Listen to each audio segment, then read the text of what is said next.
সমস্ত ফিল্ডে, যেমন আজকে উচ্চ মাধ্যমিকের রেজাল্ট বেরিয়ে গেছে, ইঞ্জিনিয়ারিংয়ে জয়েন্ট এন্ট্রান্স হয়ে যাওয়ার পরও যে রেজাল্ট বেরোচ্ছে না এবং জয়েন্ট এন্ট্রান্সের রেজাল্ট পাবলিশ হয়নি, ঠিক একই রকমভাবে আমরা লক্ষ্য করলাম যে নিট ইউজি এবং বিডিএসের যে কাউন্সেলিং, সেই কাউন্সেলিং প্রক্রিয়া হেলথ ডিপার্টমেন্টের পক্ষ থেকে, স্বাস্থ্য ভবনের পক্ষ থেকে শুরু করা হয়েছিল, কিন্তু শুরু করার পর আমরা দেখলাম বারংবার সেখানে নোটিফিকেশান চেঞ্জ, অ্যাডমিশনের ডেট চেঞ্জ, ভেরিফিকেশনের ডেট চেঞ্জ করে একটা হয়রানির সৃষ্টি করা হচ্ছে ছাত্রদেরকে।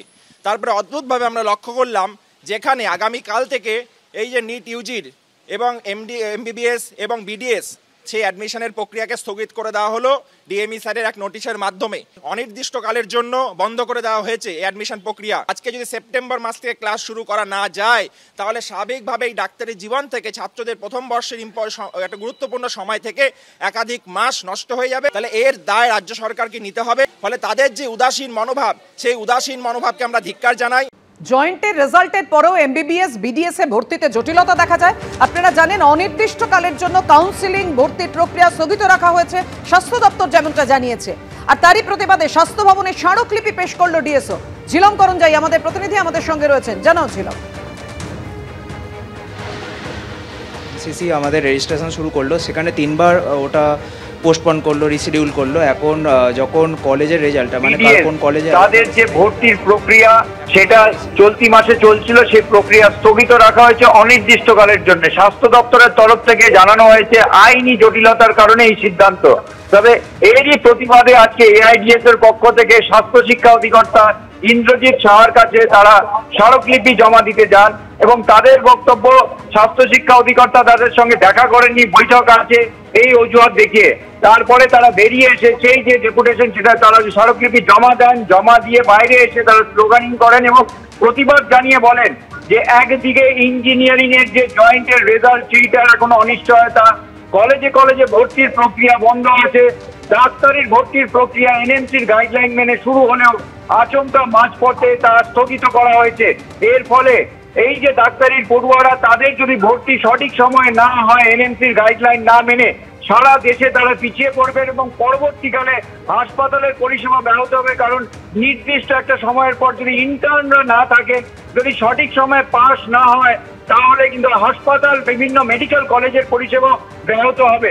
অর্থাৎ তাদের বক্তব্য যে সারা রাজ্যে শিক্ষা ব্যবস্থা একটা অনিশ্চয়তা তৈরি করা হচ্ছে এবং একই সঙ্গে এর সাহায্যে বেসরকারি শিক্ষা প্রতিষ্ঠানগুলো মুনাফা নিয়ে তারা লোভ দেখিয়ে, ক্রোধ দেখিয়ে বিভিন্ন ছাত্রদেরকে আকর্ষিত করার যে একটা প্রয়াস চালিয়ে যাচ্ছে, তার প্রতিবাদেই তাদের আজকের এই স্মারকলিপি জমা দেওয়ার অভিযান।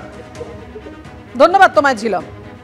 অর্থাৎ ঝিলম করঞ্জাই আমাদের প্রতিনিধি যে কথা জানাচ্ছিলেন, যেভাবে হঠাৎই রাজ্যে মেডিকেল কলেজে ভর্তি স্থগিত হয়ে যায়, যার ফলে যে সমস্যা তৈরি হয়, জরুরি বিজ্ঞপ্তি জারি করে রাজ্য সরকার যে এমবিবিএস বিডিএস এর কাউন্সিলিং মেডিকেল কলেজে ভর্তি প্রক্রিয়া স্থগিত। জরুরি নোটিশের নামে হঠাৎ মেডিকেলে কাউন্সিলিং ভর্তি বন্ধ, কোনো কারণ ছাড়াই আচমকা রাজ্য সরকার নোটিশ দেয়। মেডিকেল ছাত্রছাত্রীদের অন্ধকারের দিকে ঠেলে দিল রাজ্য সরকার। সংরক্ষণের নামে বিশেষ কোনো সম্প্রদায়কে সুযোগ পাইয়ে দেওয়ার চেষ্টা, এভাবেই রাজ্যকে আক্রমণ করেছেন সুকান্ত মজুমদার।